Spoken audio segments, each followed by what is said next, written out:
aquest museu que estic veient ara, no? que és fantàstic veure aquesta d'Ontinyent, no? aquestes ganes de reactivar el tèxtil, perquè està molt bé el museu i de veure aquestes màquines que han de fusta dels nostres besavis i tot això, el tèxtil és viu i té futur, i futur important.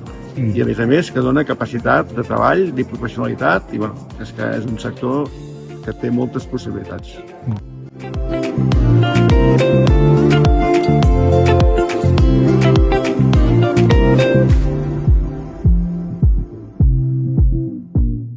Ensenyar el que fem al tèxtil avui, perquè avui s'està fent el tèxtil amb unes màquines impressionants, amb una tecnologia impressionant i a més amb el teixit que va a aeronàutica, a medicina, però medicina ja no de bata, sinó medicina inclús interna, es fan moltes coses i això és molt important. Per tant, hem de traslladar al jovent i a la societat que el tèxtil és viu i té futur.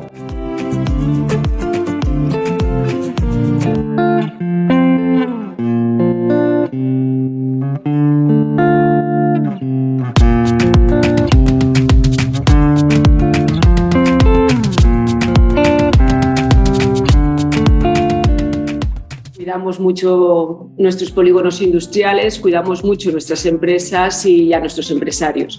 Prueba de ello también es el clúster textil sanitario que pusimos en marcha durante la pandemia. El textil no es una cosa del pasado, sino que sobre todo, aparte de mantener nuestra memoria, trabajar por ese futuro de la industria del textil que a todos nos importa y que es nuestro medio de vida, sobre todo en esta parte de España, en nuestras comarcas centrales, ocupa más de la mitad del trabajo de Ontinyent y del resto de poblaciones de la comarca.